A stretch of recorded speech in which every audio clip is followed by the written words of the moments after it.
How did London change you as a Ukrainian living abroad? London made me a little bit more Russian than I would want to be. I haven't tried coffee from Pratt for never before that. So which coffee did you drink before? Starbucks. Only Starbucks. You have this moment of like, oh wow. Epiphany, basically. Oh wow, what have I been drinking before that? One of the most important coffee companies of 21st century, coffee championship. It's like a professional sport, really. You enrich yourself with different angles, different mindsets, different traditions. It enhances you. You become better. Identity Talks, episode 3. Coffee, War, and Identity, the man brewing Ukrainian story. My guest today is Vadym Granovskiy, entrepreneur, coffee champion, founder of Coffee in Action. I'm just going to give you a quick introduction of the guest quickly. So today I'm sitting down with a man who doesn't just make coffee, he makes identity and visible. Someone who walked away from the comfort of London, studied the craft in Bali, built his brand in Kiev, and then when the war started, took his Jezver? Yeah, is that my right? Am I saying in Jezver? Yeah, you can say Jezver. Jezver straight to the front line. Not to look heroic, not for Instagram, but because culture matters, especially when your country is on fire.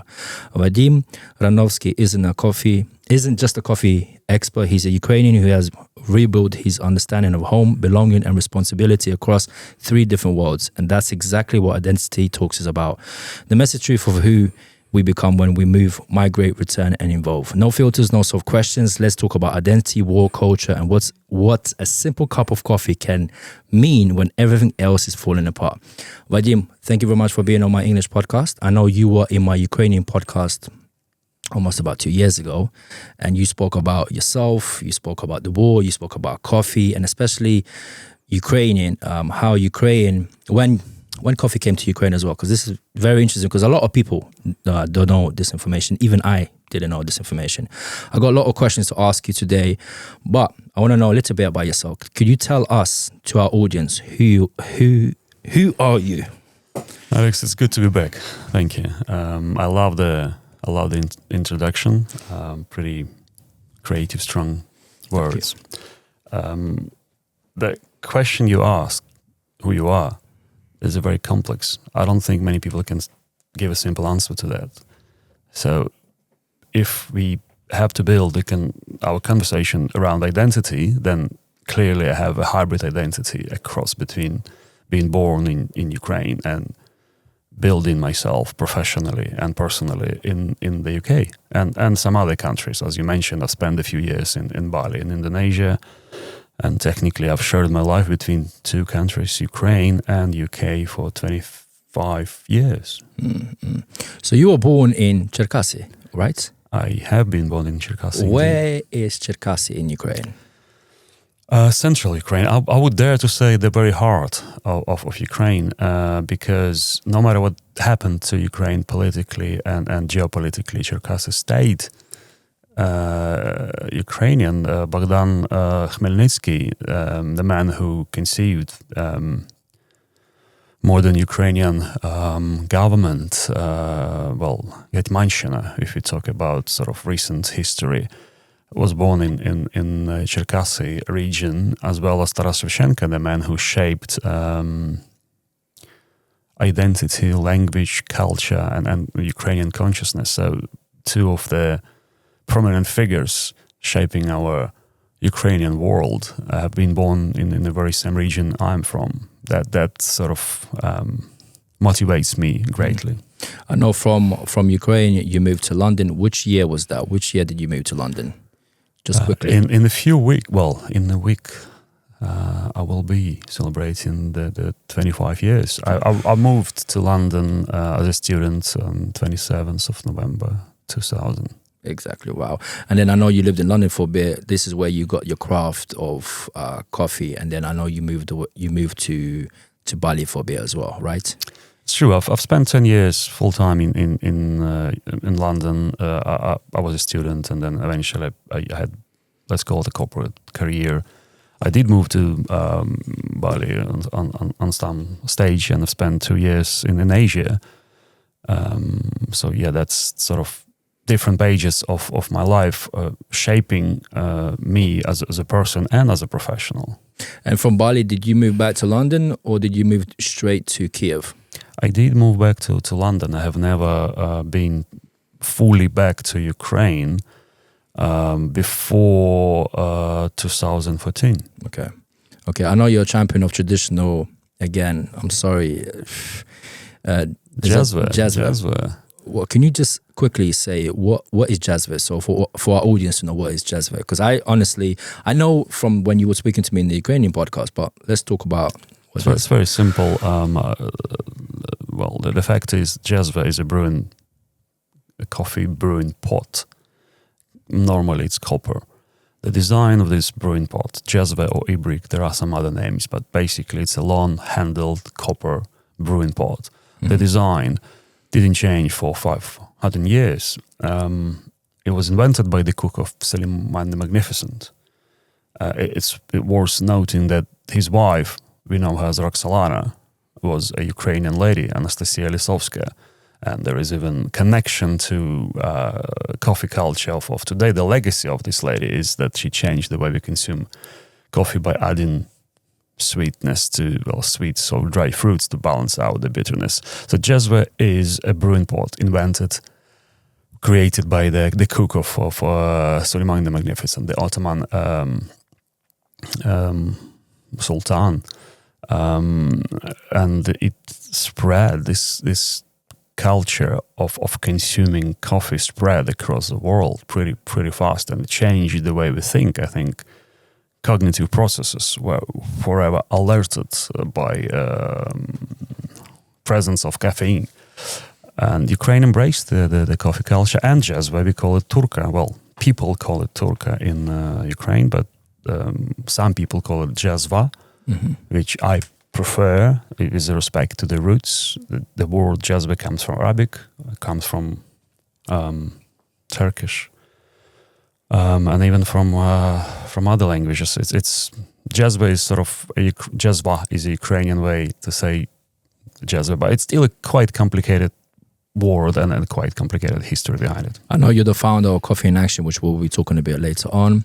I know you used coffee as a moral support and cultural expression during the 2022 invasion. I just want to ask you this question to open up this episode. Vadym, when someone asks you who you are today, not on paper, not on Instagram, who do you say you are?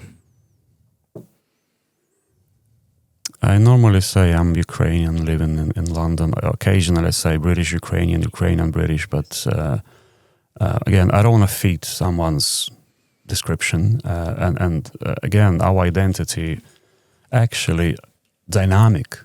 When you think of how cultures and countries affect you, you not only learn the language if you live somewhere, you embrace history, you embrace national cuisine, you embrace music, people, it changes you. So your identity changes as well. You can have the core, like if you're born and bred in Ukraine, you will stay Ukrainian forever. But the thing is about Ukrainians, what I like about Ukrainians, no matter what happens to them anywhere in the world, they're not being assimilated. They integrate into societies. And you can take British society as an example. They integrate pretty well, but they never disappear. They keep an identity even though they embrace other cultures and so forth. Yeah, exactly.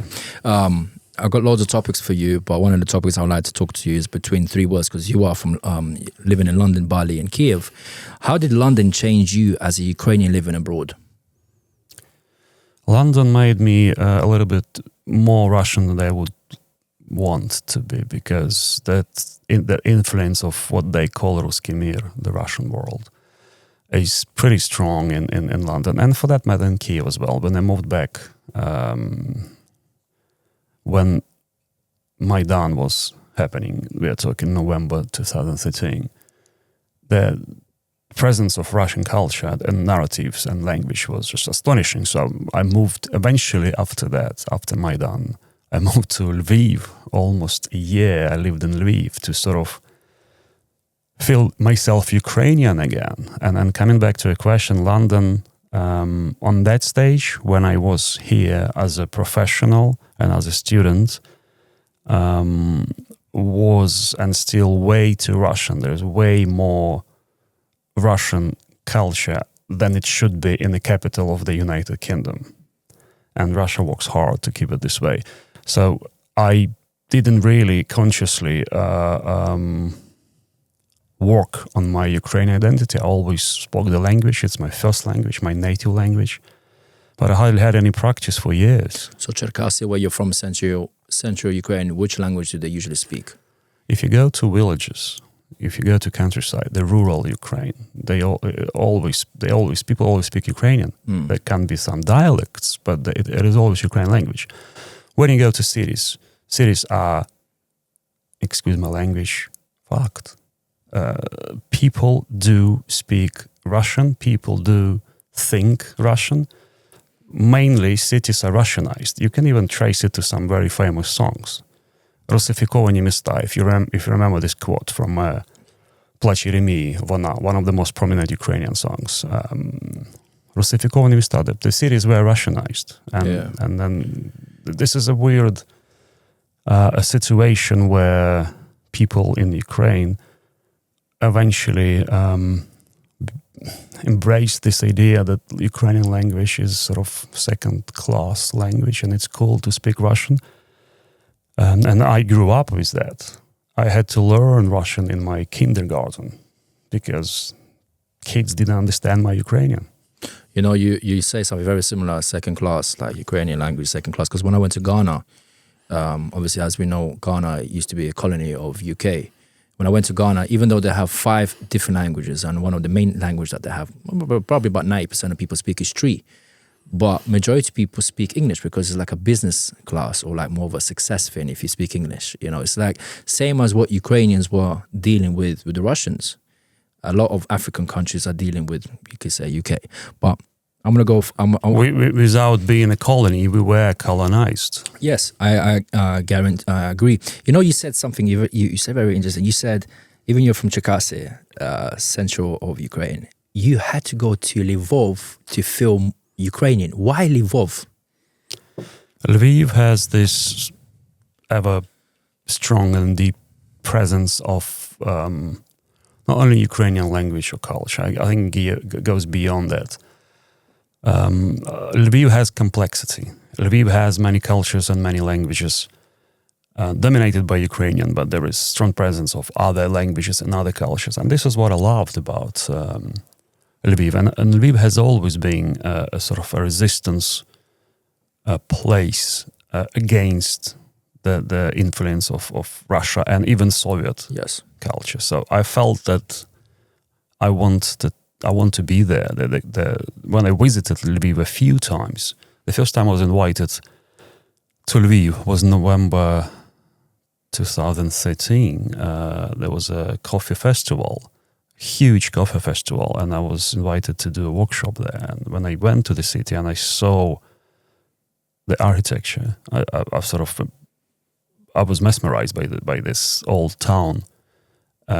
Cherkasy has pretty much nothing left from that era in terms of architecture. For instance, we have 1, maybe 2 buildings similar to what Lviv has everywhere.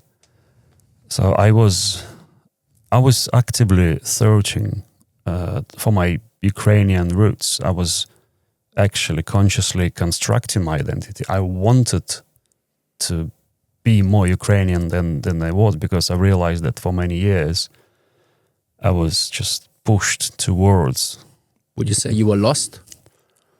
Because think about, you have a kind of similar story to me, even though you came to UK in your, is it 20, 21, 22 you came to 21. UK? 21. I came here when I was 7. So I practically kind of grew up here. Would you say that when you came to London back then for Ukrainians, it was a lot harder for Ukrainians even then to find the Ukrainian community, and even if they found it, it was still, when you met a Ukrainian community, as you know, and I know, majority of people spoke what language so everyone else could understand? Russian. Even if you came here, did you find yourself here in the UK? I did, actually. I didn't speak to Ukrainians or Russians for many years. I had an English girlfriend. I had my college friends from all over the world. I didn't really want to. And again, now I I can describe it because I tried to describe it to myself. Like, what was happening? Why was I rejecting my own sort of people for years? And then there's a simple answer. I was rejecting not the culture or not the language. Ukraine, when I left Ukraine and when I sort of lived there, we're talking about late 90s, it was a chaos. Politically, culturally. Country was independent on paper. I'm not sure it was independent. Yeah, Mindset. And there was way more violence, corruption, and just chaos. After the Soviet Union collapsed, many countries who became independent had to reinvent and rebuild. Not just independence didn't come as a sort of new chapter. You had to work on your past, and I don't think Ukraine has done a good job. So I didn't see myself as a part of Ukrainian society. I didn't want to accept the rules. Even now, look, every day now we have these corruption scandals erupting in Ukraine. They are exposed now. But they've been happening for decades. So when I was moving to London, I was moving also away from that. I didn't want to accept the rules. That explains why I didn't want to talk to anyone. I was happy embracing British culture, learning the language, watching the movies, going out, meeting people, talking, listening to music, basically reinventing myself as someone who lives in London without describing myself as Ukrainian. I was a Londoner. On that stage of my life, there was a bliss. There was a gift, a God-sent gift.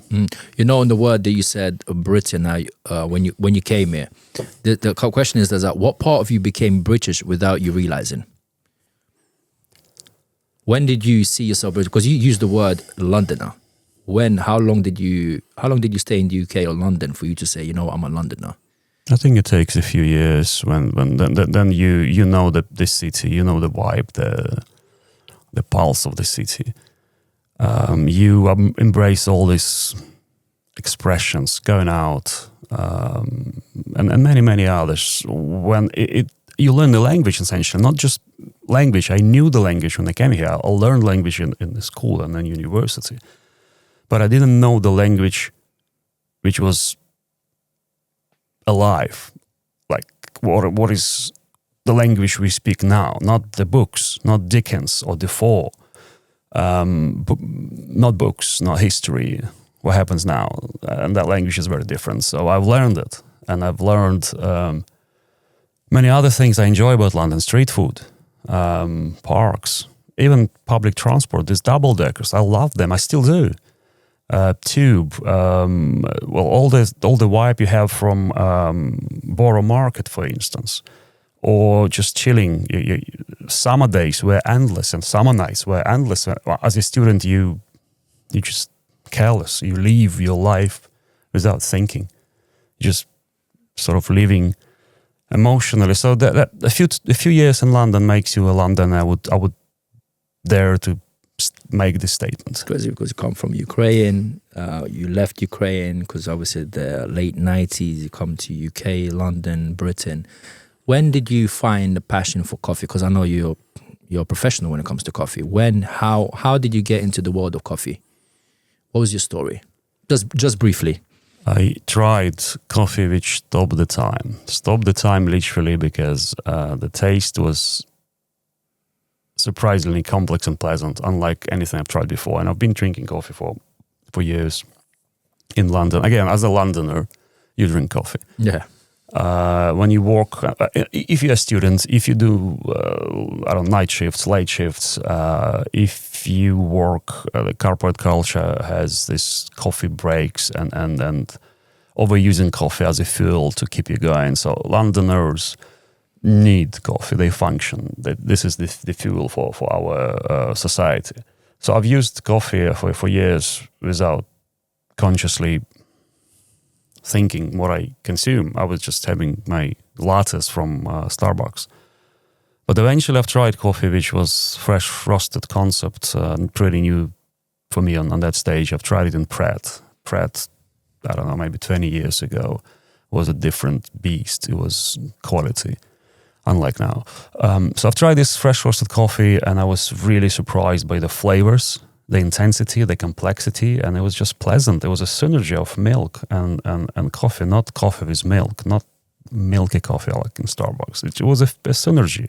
Decent double espresso perhaps, or maybe a strong single espresso, beautifully steamed, structured milk. So when I took that first sip, I was just transported to a different dimension, and I was wondering why. How is it happening? Oh, wait. I just want to know. You drank coffee from Pret Yeah. for all these years, and then you took another Pret drink, right? No, It was, I haven't tried coffee from Pret for never before that. So which coffee did you drink before? Starbucks. Only Starbucks, and then you changed to Pret. Nero, Costa, you name it, all the chains. And then you tried Pret on your one cup, and that completely changed everything. And Pret had this beautifully structured communication campaign, very playful. They on that stage particularly, they had such a good quality food, freshly made salads, sandwiches, freshly squeezed juices.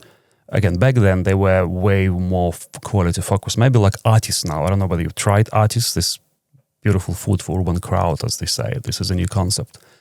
It reminds me of Pret 20 years ago. And Pret was communicating in a very playful way about fruits and vegetables. And on some stage they started to sort of target people saying, our coffee has been roasted 2 weeks ago. And this is key to preserve the flavors. I was ignoring that campaign for a few weeks. And eventually I said to myself, okay, I will try. I don't have any expectations because on that stage, Starbucks was my sort of go-to place. And I tried that coffee in Pret. I was just worlds better than what I drink from Starbucks. From the very first sip, you know when you're surprised. You don't have any expectations, and then you bite something or you drink something, and you have this moment of like, oh wow, epiphany, basically. Oh wow, what have I been drinking before then? So wait, okay, you took that drink, opened your eyes to a lot of things. What happened next? You got me curious why fresh roasted coffee is so much better than anything else I've tried before, and it sent me on this quest, the journey to discover. I've started to explore, because before that I was functioning robotically. I would go to Starbucks or Costa and just get my coffee.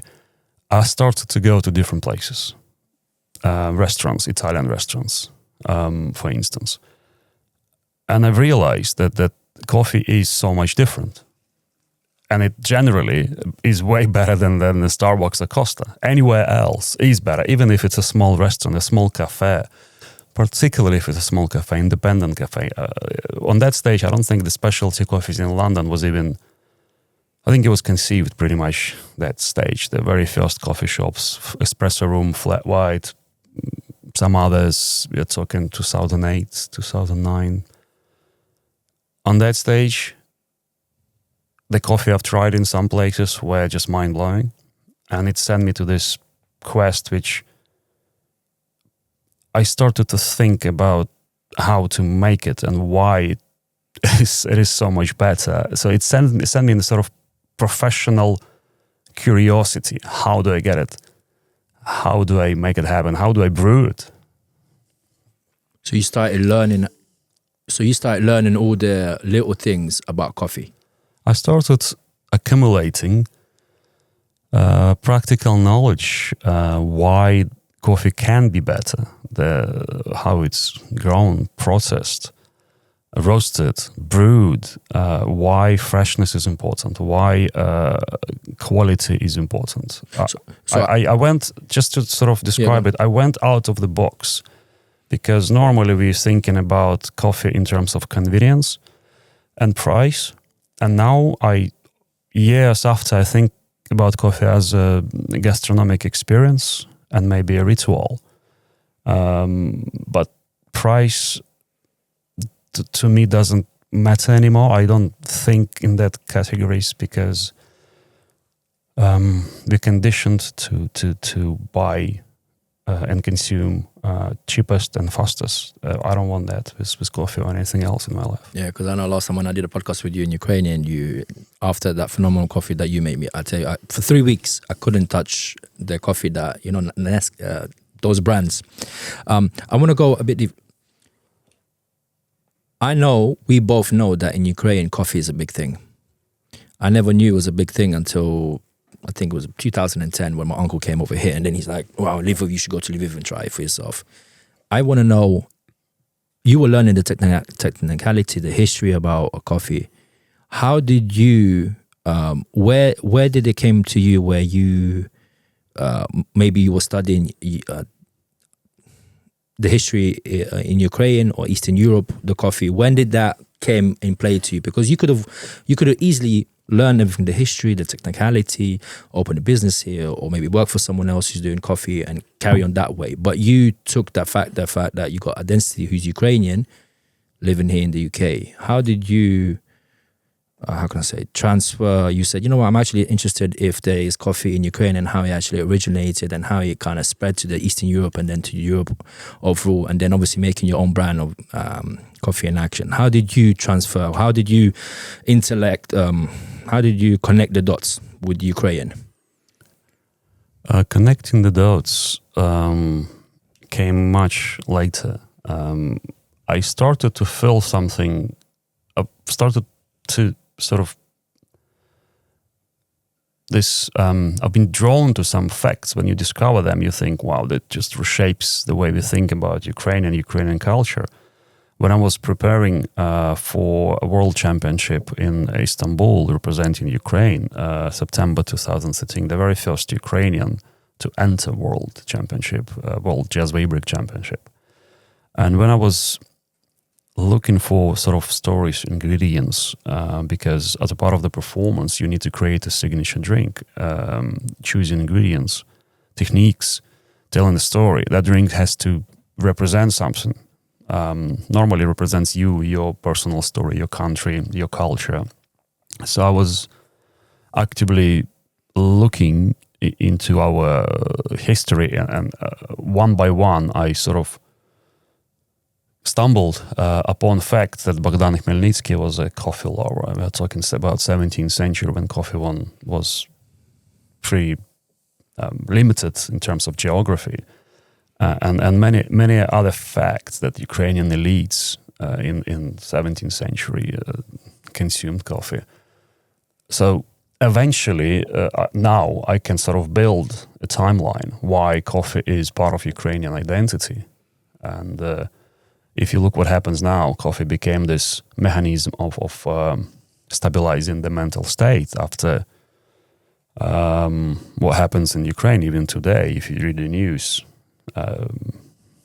people die, buildings are destroyed, people suffer even by reading social media. But so this cup of coffee becomes an act of presence, defiance. People drink coffee to sort of manifest their life, but also it helps them to recover mentally.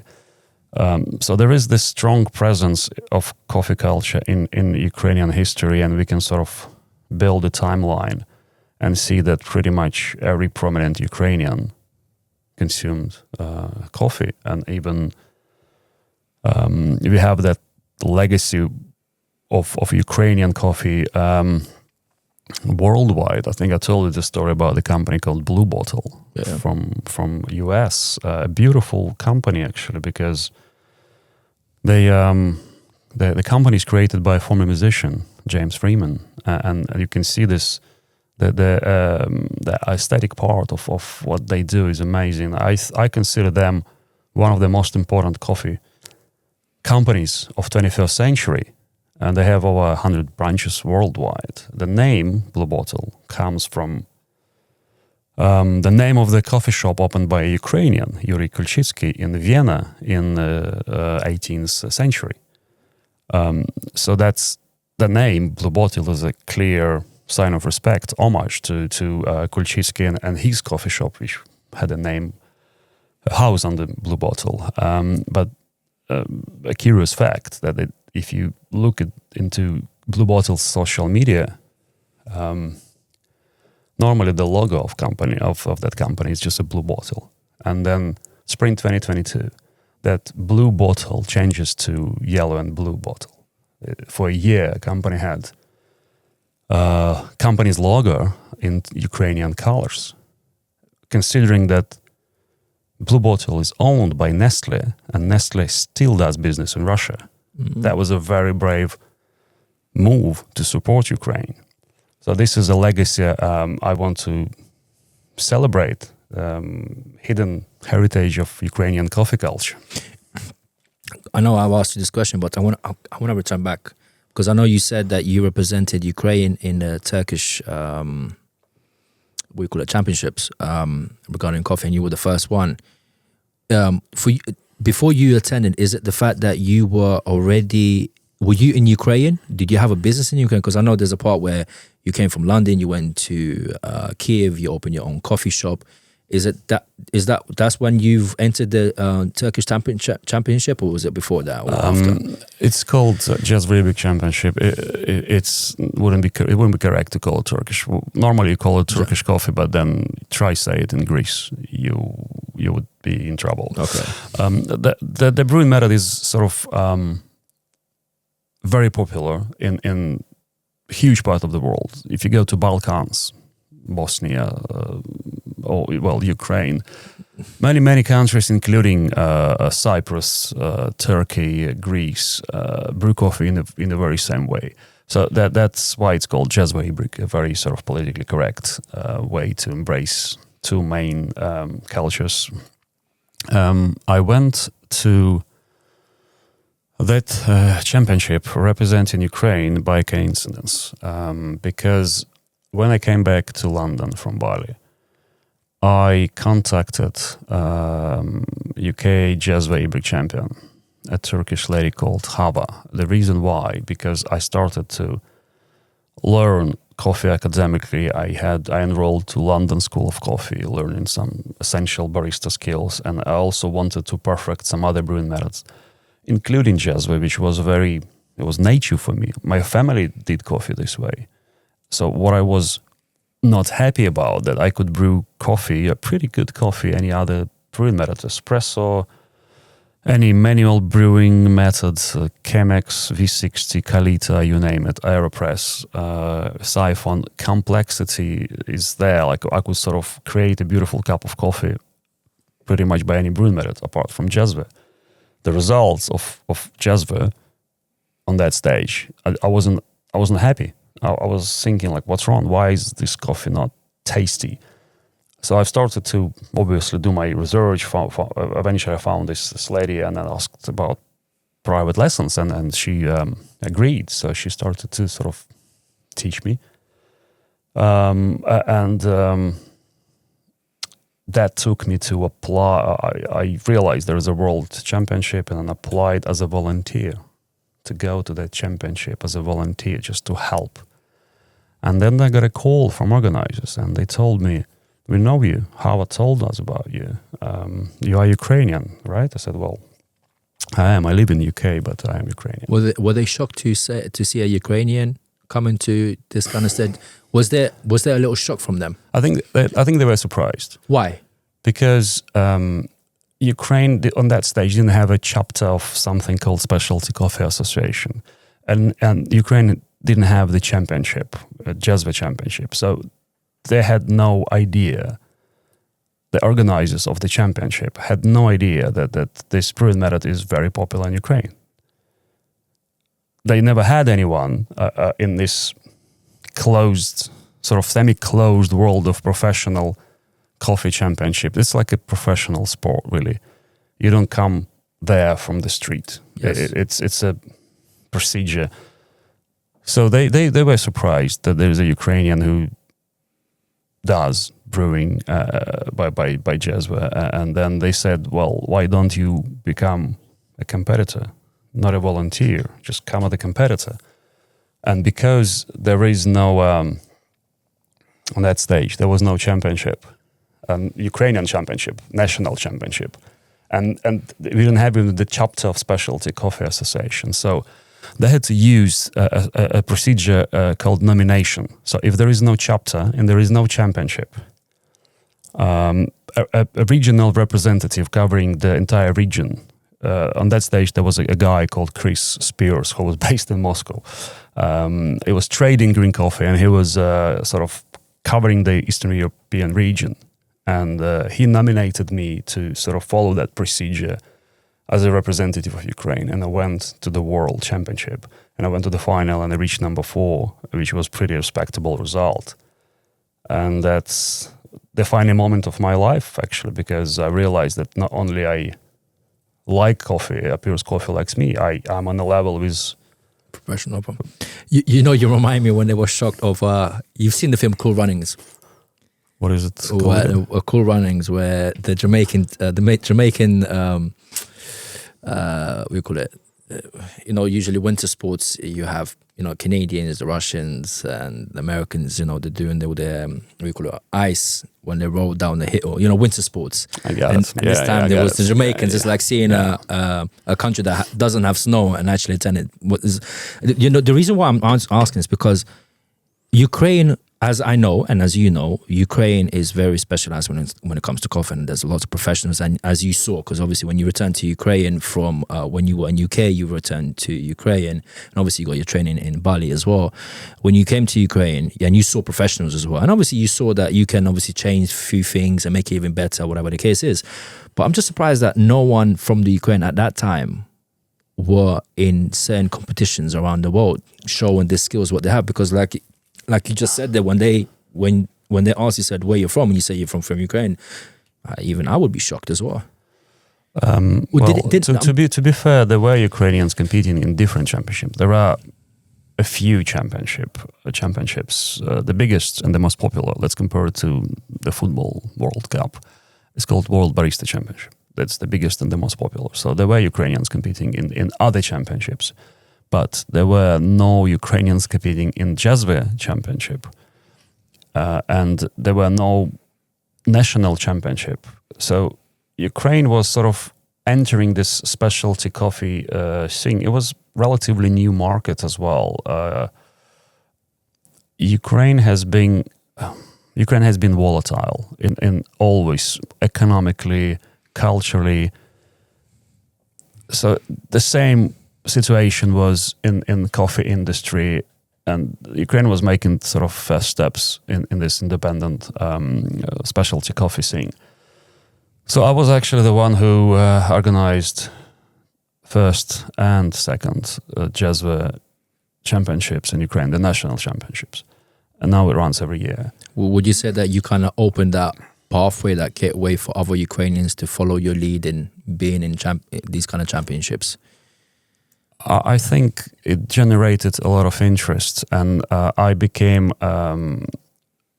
someone who actually who dared to challenge the rules, because when we are talking about Jazve, we are talking about on that stage predominantly home brewing method, even though this is probably still the most popular brewing method in Ukraine, uniting many generations of coffee connoisseurs, coffee lovers in Ukraine. It wasn't represented professionally. Anywhere you go, you have espresso machines, and you have this. Ukrainians were in awe when they see a sort of shiny new expensive espresso machine. All the vibe, the cool vibe behind this. So commercial coffee on that stage was all about espresso. And that's not only Ukraine, even in Turkey, the country, the very birthplace of Turkish coffee. You would go to a coffee shop and you would ask for a Turkish coffee. And there's the chance that they don't serve it. They serve espresso-based drinks as anywhere in the world. Yeah. So Ukraine was this country where, despite strong traditions, if you practice Jazve, you are considered, it's not cool. Same as with Ukrainian language. You speak Ukrainian, not cool. You have to speak Russian if you want to progress. That brewing method was like a Ukrainian language. The things I was told, the only reason why I sort of achieved that breakthrough on behalf of many people, firstly, I was a Ukrainian from London.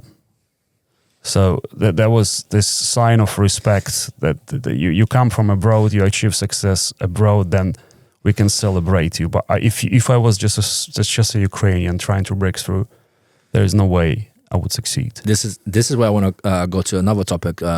Returning to Ukraine, 2014 to 2022. Your first time when you returned to Ukraine, why did you return? Was it vision, duty, or curiosity?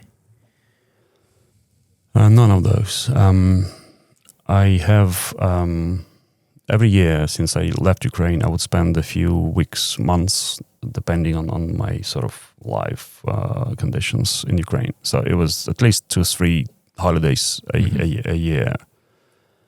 And it was just one of those spring 2013. As soon as I came back from Bali, I've spent a few weeks in London and I went to Ukraine, and then every few months I would go again. But in August 2013, I've realized that something is brewing, and we are talking about the Maidan, the sort of, on that stage it was just a vibe. You could just feel that people are not happy with political situation.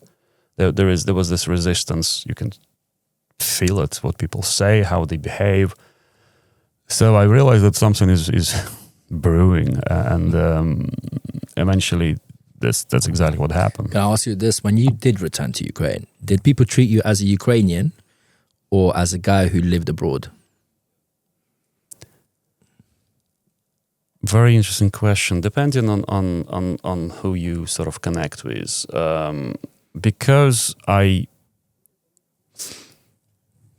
sort of successfully represented Ukraine on this highest level. And then shortly after that, I won UK championship. And Ukrainians love celebrating someone who achieved a success abroad, but who has a Ukrainian heritage. Yeah, it's true. So I had this attention from media, TV interviews, articles. So when you do something, and when you, before your name, you can say champion, it opens the doors. So I was treated in the variety of sort of, it's a mixed emotions really. Some people loved what I do.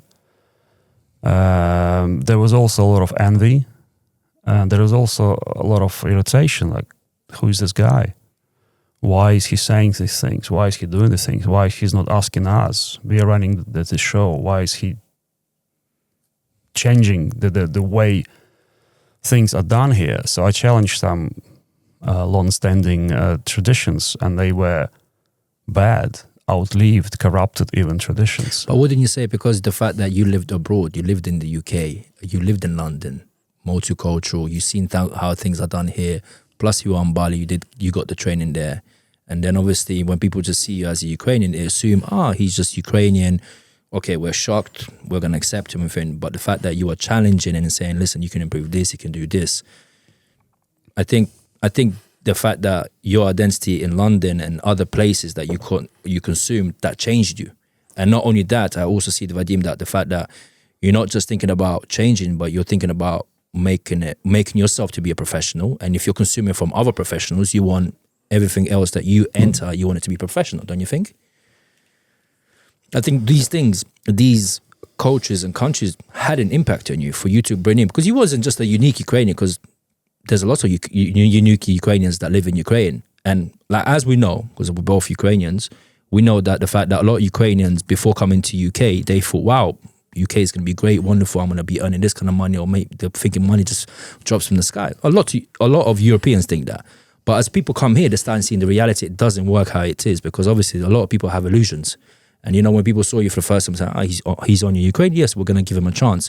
But once they saw that, the fact that the amount of knowledge that you had and the way you had influence of other people, they're like, wow, no, this guy's not just an original Ukrainian. This guy's got something else.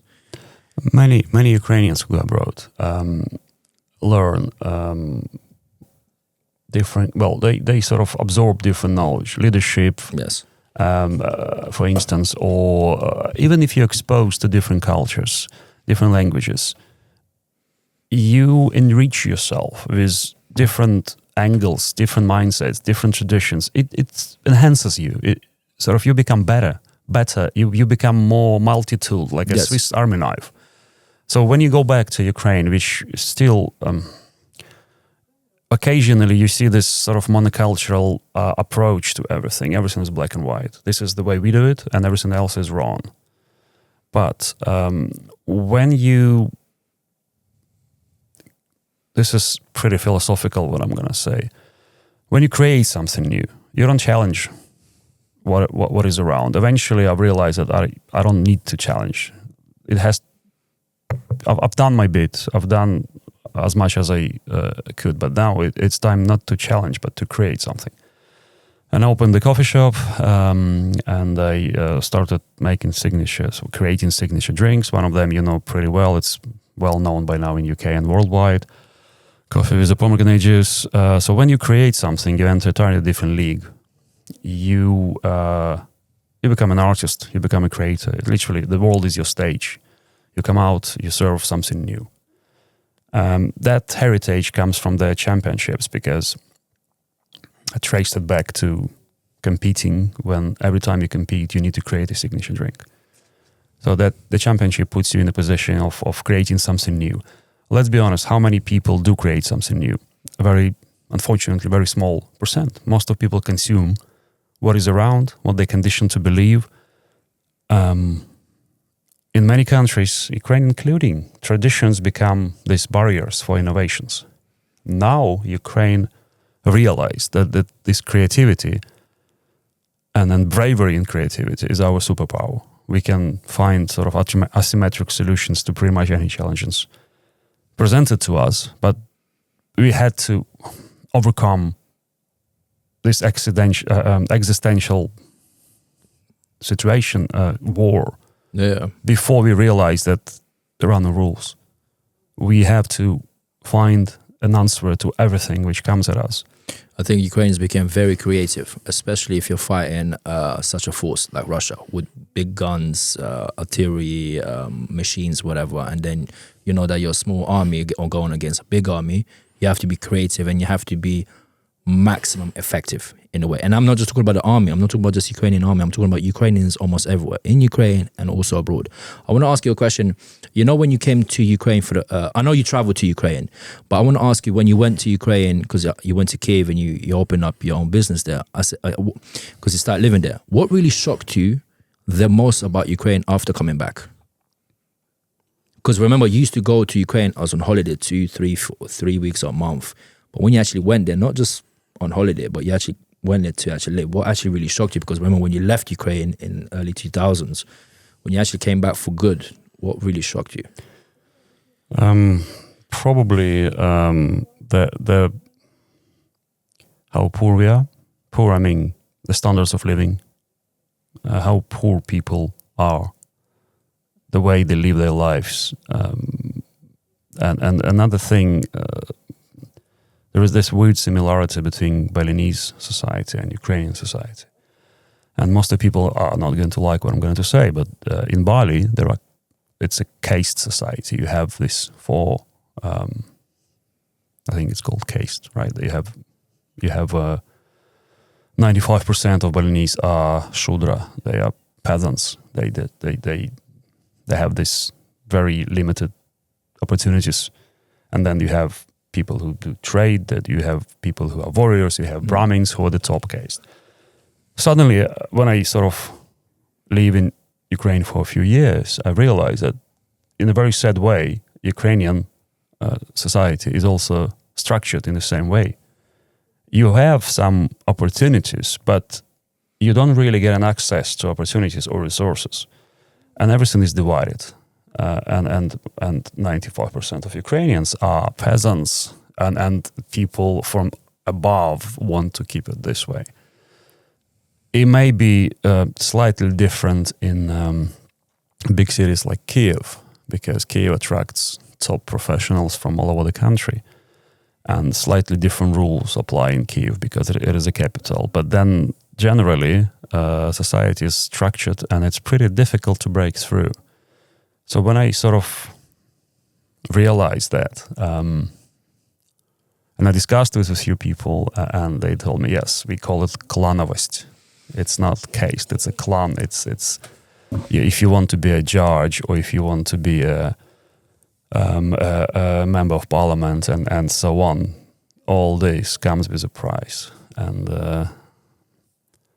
this is we have to talk about corruption if you want to analyze Ukrainian society, and this is probably the subject has to be discussed every single time Ukrainians meet, because this is one of the very reasons we have this war and we have this threat to our country and to our independence. 100%. I'm going to go into another one now. Coffee on the front line. Why coffee and why the front line? On some stage, when the big war began, I realized this is what I can do best. I can supply good coffee, and again, for me, coffee it's way beyond drink. It's obviously life-saving occasionally for people who need to be alert, who need to fight the sleep. But also, it's a ritual of stabilizing mental state, brewing coffee and connecting over coffee. So I very quickly, I realized how important that is for many people I know who are now serving in the army. And we started to sort of work on this military-grade coffee, how we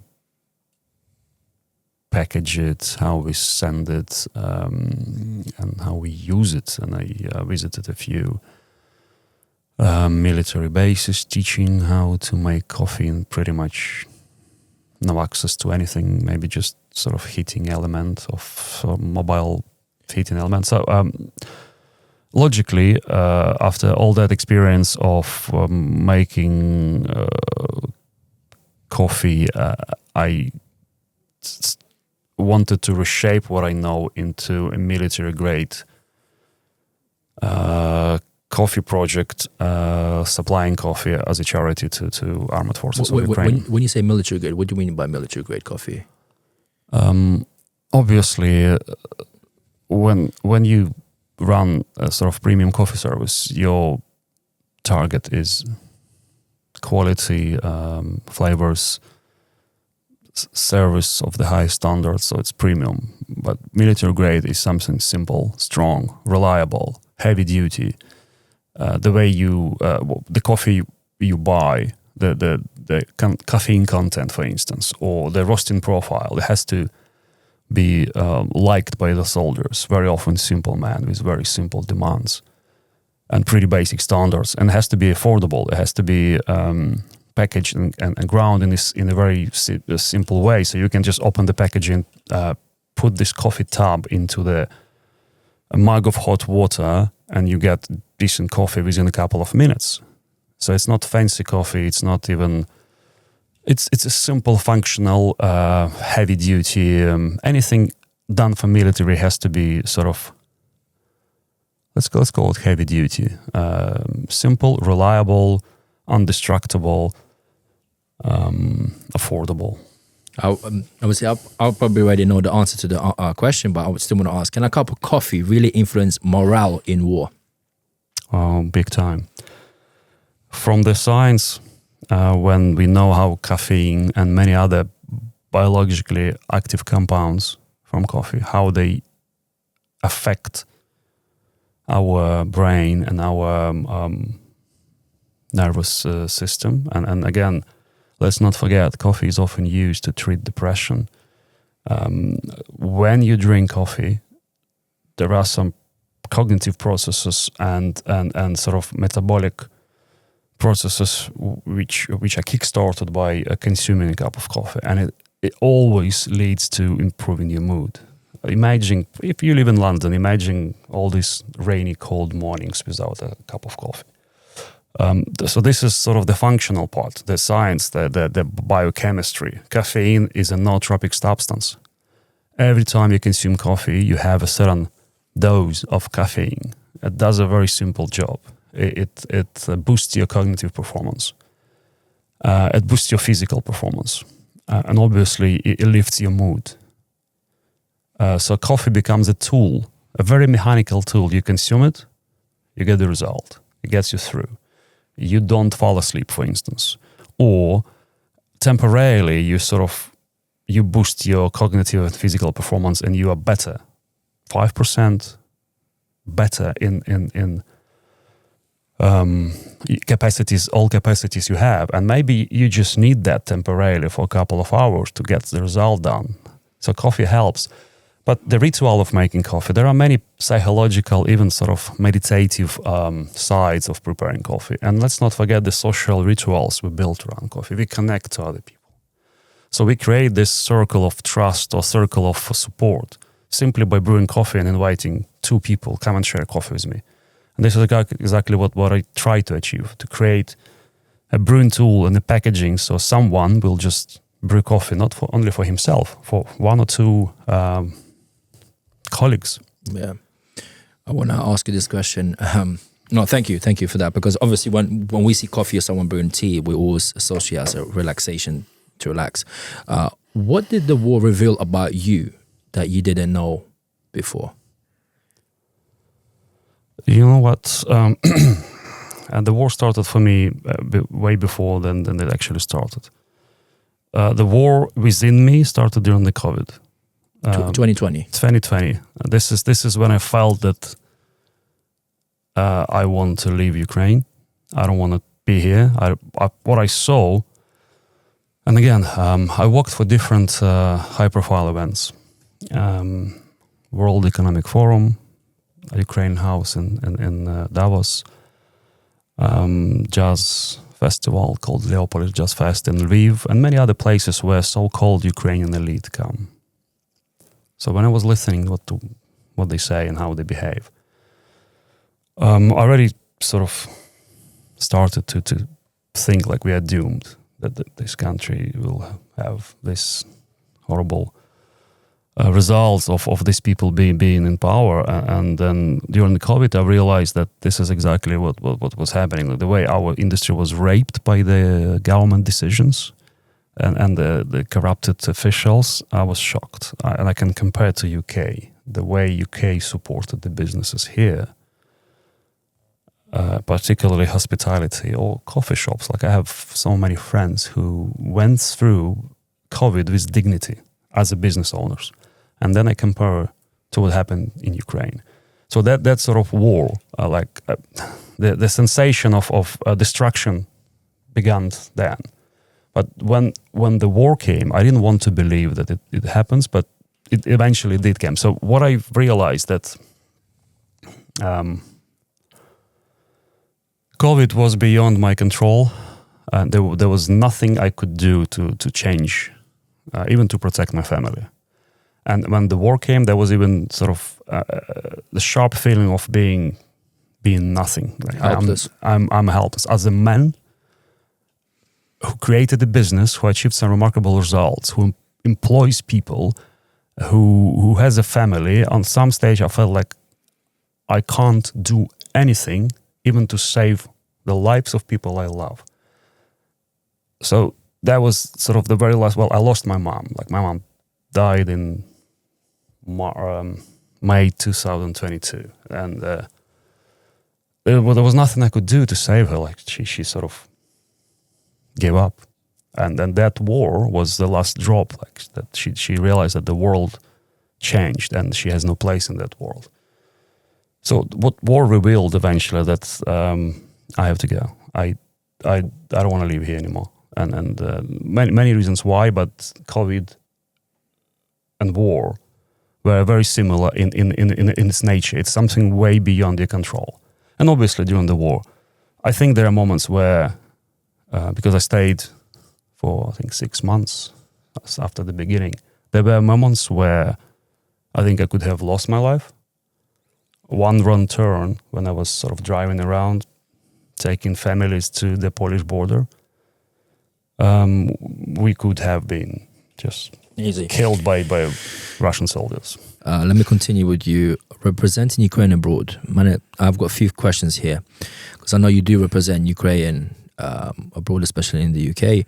Do you feel pressure to represent Ukraine abroad? Not really. Comes naturally. Okay. What stereotype about Ukrainians frustrates you the most? I think it would be fair to say that some people still think that Ukraine is part of Russia, or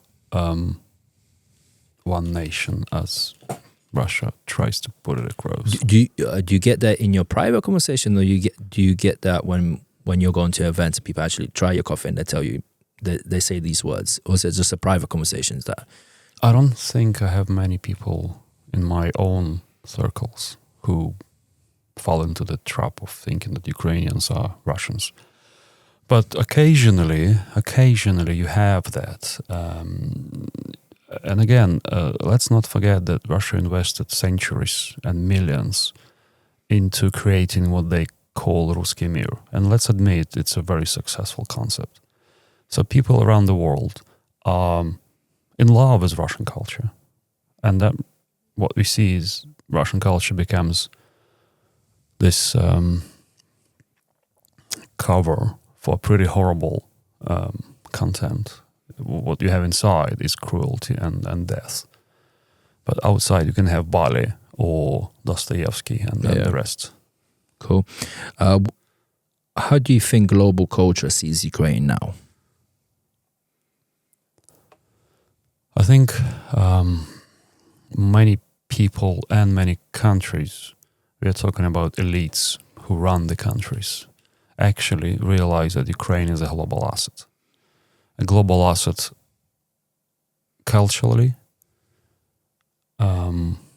human resources, people, agricultural land, minerals, all that. So I think the world will have to try to save Ukraine. And again, many people in Europe do confirm what I know already, that we are part of the European family. We may not be part of the European Union, but we are, and we were for centuries, part of the European family. And this, I think this is where Ukrainians belong. I think we are Europeans. Yeah. I think so. I want to say, I know I asked you culture, but let's focus on your coffee thing.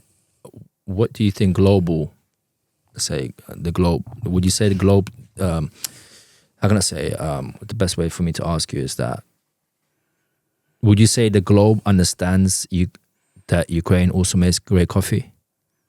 No. No? Ukraine is in fact one of the coffee superpowers. Not superpowers. Coffee superpowers. Is. Ukraine is, and there are deep-rooted causes, like the history of coffee culture in Ukraine has substance. It's not sort of latest trend or anything. People in Ukraine have always been in love with coffee, starting with 17th century. We have this very strong roots. In many ways, brewing coffee and social rituals were built around coffee, and hospitality part of our lives. Coffee is part of Ukrainian identity, very strong part of our culture. So the world doesn't really see that. As with many other cultural exports from Ukraine, it has to be showcased, amplified. Borscht. Finally, we proved to the world that it is actually Ukrainian national dish.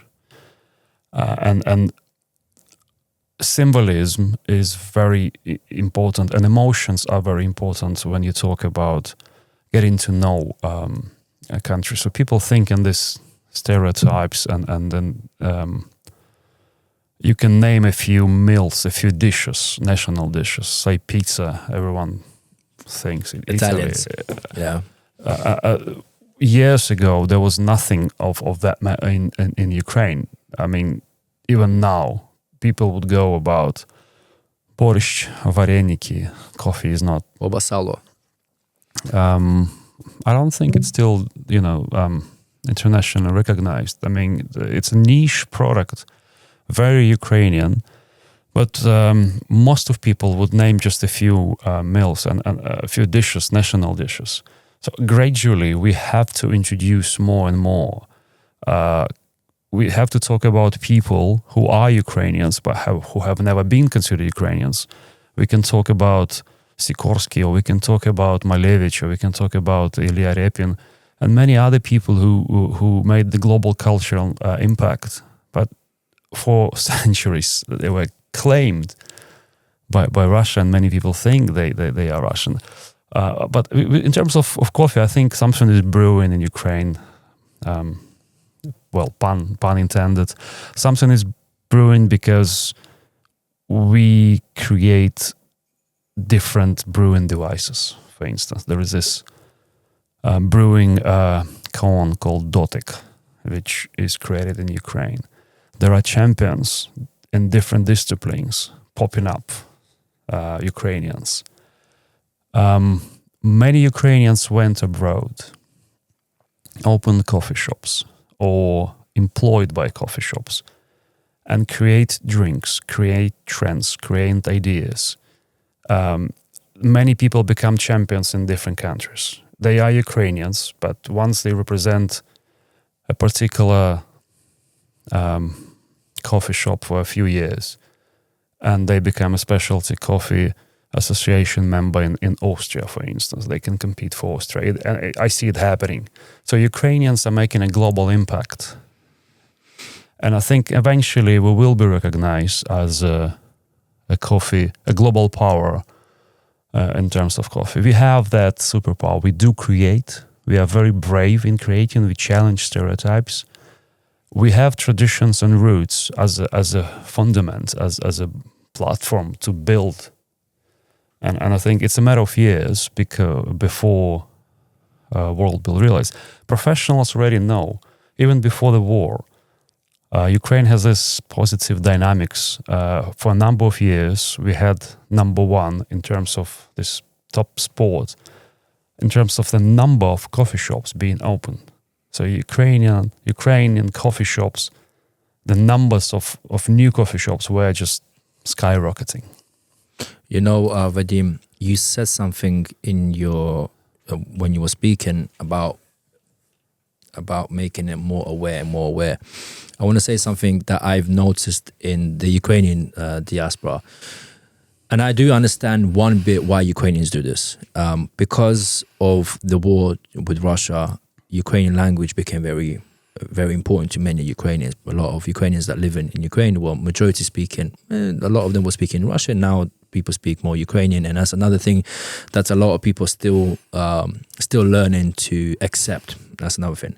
Number two, because of the language, a lot of Ukrainians with the information that they get and they speak to their own audience, to the Ukrainian community in their own language.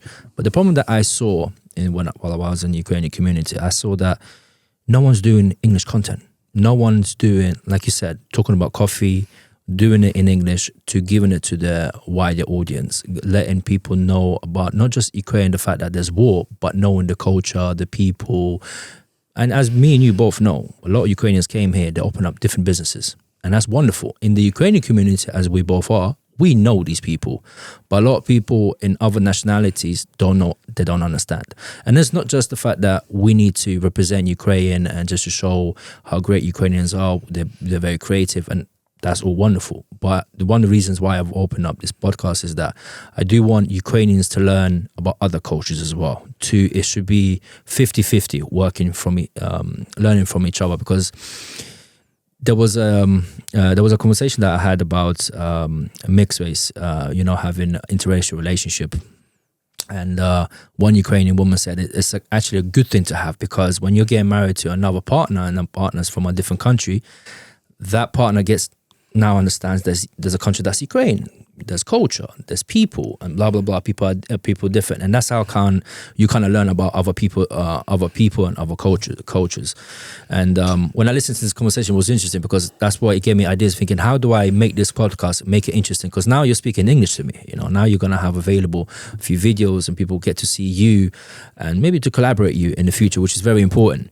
And basically, what I'm trying to say is that we need to not just talk about us as Ukrainians, our problems, our stories, but we also need to learn from other people's issues as well. And I think there has to be collaboration there. I think there should be more conversations. That's one thing I'm seeing in the UK and around the world, that there's not many platforms where people come to a podcast and have a discussion and conversation. I don't really see as much, and I think it's time for us to create more of these platforms, inviting people like yourself, professionals, people that are professionals in their craft, and for them to tell us what's it like to live in Ukraine, doing things in Ukraine, living in UK, living in Bali. I think having more of these discussions and talking about it, having more awareness, because like you said about borscht. A lot of people don't know about borscht.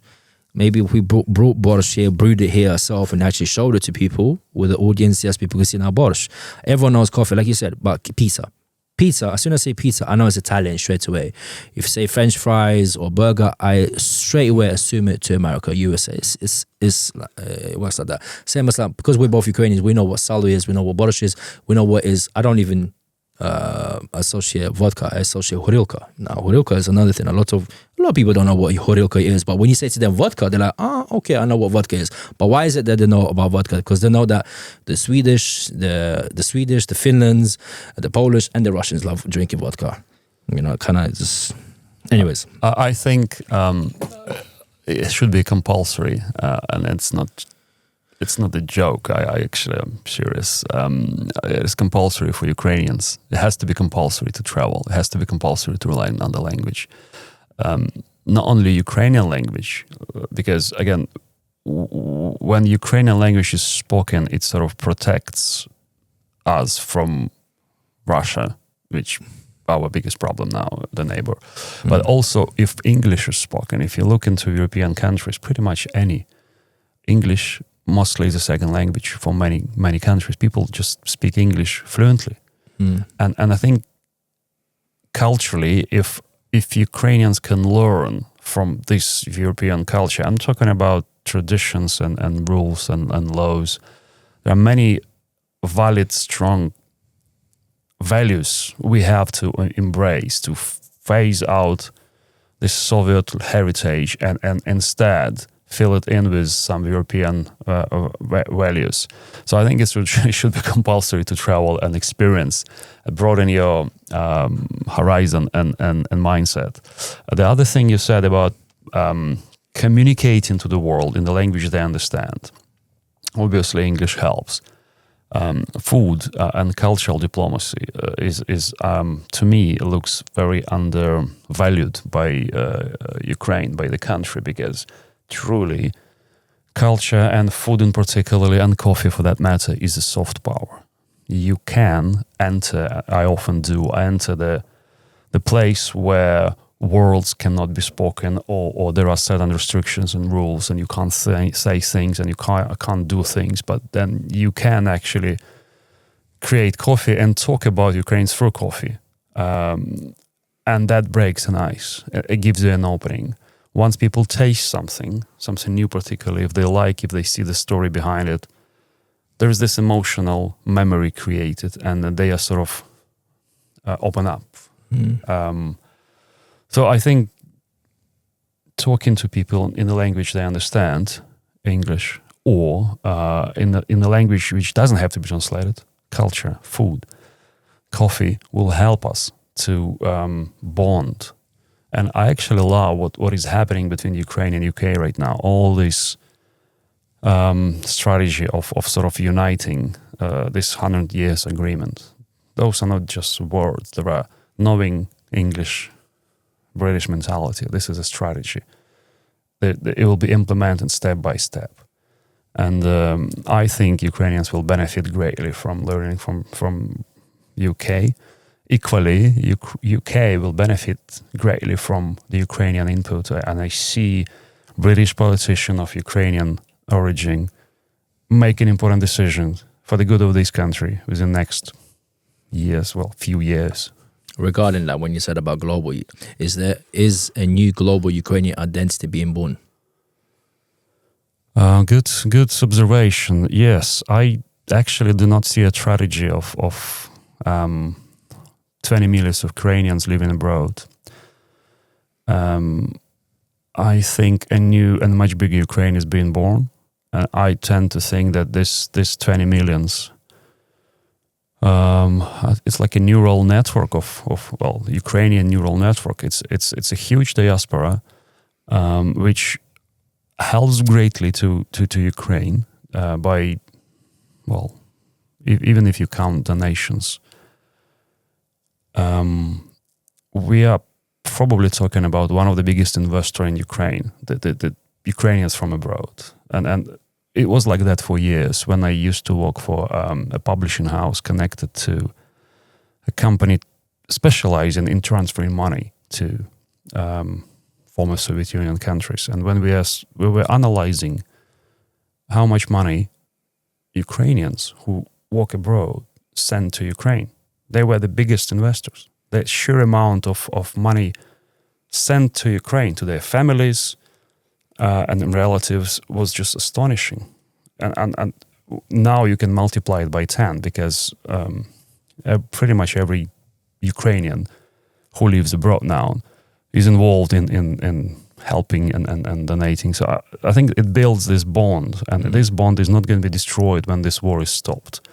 I think this bond will stay, and there is this Ukraine, geographical Ukraine, where the country is. And then I think there is a bigger Ukraine, all these millions living abroad. And I think it's very important to create and develop this narrative connecting all of us. And, unity has to be created and preserved. So that's the challenge Ukraine has to answer. Vadym, I know you've mentioned it a tiny bit. I want to expand on it. You have a signature move, pomegranate, you use for your coffee. Why did you test other fruits, or why pomegranate? Tell me a little bit more about your signature. I did test many, and I generally think that fusing coffee with fruit juices is a brilliant idea. So many new flavors, new colors, new stories to be told. And I'm bored with this classic coffee. As much as I love good flat white, a synergy between milk and coffee, when you create something new, it's exciting. So flat red coffee with pomegranate juice had very glamorous inception. It was created for a company called Lexus. I think I told you this story. I needed this color, this rich, complex, noble color like a red wine to illustrate an interior of a particular car, a Lexus NX crossover. But since the beginning of the war, we shifted this because when flat red is created, essentially we combine not just flavors or ingredients, we combine colors, and those colors are red and black, and red and black are quintessentially Ukrainian, and tragically that just soil and blood. And if you look into Ukrainian history, sadly, those are the colors which are ever present in our songs and literature and patterns of our national clothing, vyshyvankas, embroidery patterns, and obviously the battle flag and many other meanings. Red is for love, black is for sorrow. Every Ukrainian knows this. It comes with our culture. So that drink became deeply symbolic gastronomic experience and opened so many doors for me in terms of being invited to all these places. I think I mentioned a few to you. Last week, I came back from Denmark. I spent the week in Denmark doing cultural diplomacy on the highest level, the highest probably, this meeting of ministers of culture and information, where Denmark, being in charge of European Council now, they conduct regular meetings, and this meeting was to discuss preserving Ukrainian heritage. And Denmark is prepared to sort of allocate a huge amount of money to preserve Ukrainian culture. And Denmark is leading by an example because other countries follow. So we can try to preserve important things. And I was given a chance to serve coffee, this flat red, to everyone. We are talking about 30 plus ministers of culture from European Union and some other countries. So when you think of the impact, they've tried it. It was a success. We made more than 200 drinks during the day. Or if you analyze my trip to Australia in September, the highlight being going to a national TV, a morning news show, and being given 6 minutes on the prime time morning news show, talking about Ukraine through the story of this drink. I think that's quite a feat. So I think this is an example how cultural diplomacy can be employed to connect with people. And I don't share my sort of invention to impress, not anymore. On this stage, I would love to connect. I would like to tell the story of Ukraine through this coffee. I would like them to taste it. I would like them to ask questions. I would like to answer those questions, and hopefully it will create that bridge. You're talking about building bridges, right? I think that's an example how you create a bridge. Thank you. I got quick fire rounds to you. Sharp. I want it to be short, sharp. London or Kiev? There is no answer to that. Okay. A moment that defined you. Oh, well, there are many moments. Winning championship, coming to London, creating Flat Red, children being born, decisions basically. The shit that coming to London was a turning point of my life. We are sitting here talking about my past. That decision to come here 25 years ago was one of those examples. So I think in the context of what we talk about today, that would be the turning point. Coffee or identity? Which one is harder to master? Identity. Coffee is a craft. Coffee is you can perfect your skills almost to this galactic level, intergalactic level. This is a skill, a craft, a science. There's a lot behind, but identity in the modern world is so complex. And I think we should, as a society and maybe as a civilization, we should sort of reinvent the concept of identity. We can't simplify things. World is not black and white. Kids don't have to choose if they're born, as we discussed earlier, the mixed race. They don't have to choose. They don't have to be pressurized into choosing. So this concept of identity, you call yourself Anglo-Ukrainian, right? This is sort of a pretty relatively new concept. And I think that's an answer to a question. Identity in the modern world has complexity. There are no simple answers. And we have to approach very wisely to this, including this conflict war between Ukraine and Russia. I think that there are many clever diplomatic solutions, including time, when we have to rebuild, because nothing going to happen to Russia. They're going to still be our neighbors. We can't change that. So this identity challenge has to be addressed in a very adult, calm, wise manner. So that's a very complex identity is a very complex subject. 100%. This is why this podcast I've created is mainly about identity and culture, but mainly identity, because sometimes I'm conflicted. I don't know, born in Ukraine, raised in UK, where do I stand? So that's why I use that new concept of Anglo-Ukrainian. I know you can use British Ukrainian, but I kind of stick with Anglo-Ukrainian. They'll be more like you. They'll be more like you, people who will identify, kids particularly, a few years here, and they are already Anglo-Ukrainian. Yeah, so it's not very nice to live in both worlds. You just don't know which you have to choose one. Well, I don't know. Maybe you don't have to choose one. It's nice to have two worlds. Like you said, it's like a bridge. I think, look, this is again a very important subject, probably the main subject of this podcast. Ukrainians are now presented with this challenge for the first time in our history on this scale, because probably by now, at least, maybe half of the ethnic Ukrainians live outside of Ukraine. Yeah. So we have to come up with creative ideas. We definitely should not simplify, and you don't have to choose. As many other people, we don't have to choose. We have to build them as this meta-narrative connecting us, even though a Ukrainian living in Canada or Australia or UK. Ukrainian identity goes beyond borders, for sure. Maybe even beyond cultures and beyond language.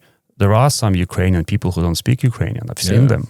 Yeah. They are English, for instance, or Australian. They hardly speak Ukrainian because they are third generation or fourth generation, but they consider themselves Ukrainian because they want to. And I think this identity by values should be applied as well. But question to you, can you still be considered Ukrainian even if you're living abroad? Definitely. But Ukraine is in Ukraine, that's where culture, tradition, language, everything is there. I think Ukraine lives inside you. I mean, no one should really enforce this geographical geolocation. But it matters though, don't you think? Because obviously we're at war with Russia at the moment. If Ukraine didn't matter, why would Russia attack Ukraine in the first place? Because if you're saying it's a part of a heart thing, like, okay, you know, Russia attacks not just borders. Russia attacks identity first of all. They don't care about borders. They have so much land. Yeah. They want to eliminate an identity. And trust me, if they could, they would go after Ukrainians abroad as well. And in a way they do. But Russia is a separate challenge. This is something I wanted to sort of address. Because I travel so much lately, and I meet Ukrainians of different generations, from even if you analyze my trip to Denmark and Australia, I've been to Copenhagen and then I went to Aarhus. It's a different city, different island, Jutland. And I've met, again, Ukrainians of different migration waves. Some of them, and that applies to UK and that applies to Australia, some of them do not consider each other Ukrainians. Because those people who moved to UK, for instance, or Australia or Denmark for that matter, escaping the war, they carry this modern Ukrainian identity. Some of them don't speak Ukrainian, they speak predominantly Russian, but they consciously try to be Ukrainian. And then you have this older generation who moved to, let's say, Australia or UK, after Second World War. So we have kids of those Ukrainians who speak perfect language, but that language doesn't exist anymore. That language is a time capsule. Yeah. It didn't evolve. So when they meet, these two generations, they don't really connect. But we have to create an idea which connects us all. This is our only chance. If we achieve creating that idea, let's call it a Ukrainian dream or a meta-narrative, to unite all these Ukrainians, to find the ways to keep us looking in the same direction, then we have a chance of this preserving this not only geographical Ukraine, but the bigger Ukraine, the Ukrainian neural network. We started with coffee. We started with your story, Bali, Lviv, Kiev, London, a lot. And now we're kind of going. We're going there. This is a good discussion. It's a good discussion. I think we're gonna have more discussions that in the future. Vadym, where can our viewers find you? Where can they find you? Are you on social media? Do you have a website? I think the best way is to follow Instagram or Facebook. Instagram probably. Professionally, I want to be found. Privately, I don't want to be found. I mean, I don't really do social life now. It's a family life plus work. But okay, so basically your Instagram and all the social media that you're gonna give me, it'll be in the description. I just wanna finish it off today. This is my finish, unless you wanna say your last words from yourself. But I wanna say, Vadym, your journey is proof that identity is in one place, one culture or one version of ourselves. It's the way we show up in work, in war, in life. Coffee might be your craft, but your story is about something much bigger. What it meant to be Ukrainian in a world that keeps changing, and how culture becomes resistant and everything else collapses. Thank you for bringing your truth to identity talks. No filters, no rehearsed answers, just honesty. That's what we do here, and that's why these conversations matter. So thank you very much for giving me your time and speaking English, because it's time. It's time for us to speak in a global world, talking about not just the war. I don't always want to focus on the war, but war is also very matter because ideally what's going on right now. But talking about skills, culture, what we as Ukrainians can bring to the world, but also what can the world can bring for Ukrainians as well. Because obviously you did mention the word rebuilding. Eventually it will happen. We're going to have to be talking about peace and how do we rebuild Ukraine. Well, again, thank you for inviting me, and it's been a pleasure sharing my story. I think this is the right place, and I would love more people to come here and talk to you and open up and share their stories, because, again, every one of us, we write Ukrainian history, and it's vital to tell this story to as many people as you can. In terms of reinventing, rebuilding, I think we have to reinvent Ukraine, not just rebuild. A lot destroyed physically, but I think there are things I'm happy they are destroyed. I'm happy that this Soviet legacy is destroyed as well. And it is time to speak English. It is time to speak in a global language. It's time to be heard. And again, tragic magnifying glass. This war is tragic magnifying glass. The focus of the world is on Ukraine. So let's use this magnifying glass not only to draw attention and tell our story. I think we can also use this magnifying glass to sort of burn the enemy, as you do with the ray of light and a magnifying glass. So I think there is it's time to be heard for sure. Vadym Granovskiy, thank you very much for being on my show, episode 3. Thank you. It's been a pleasure.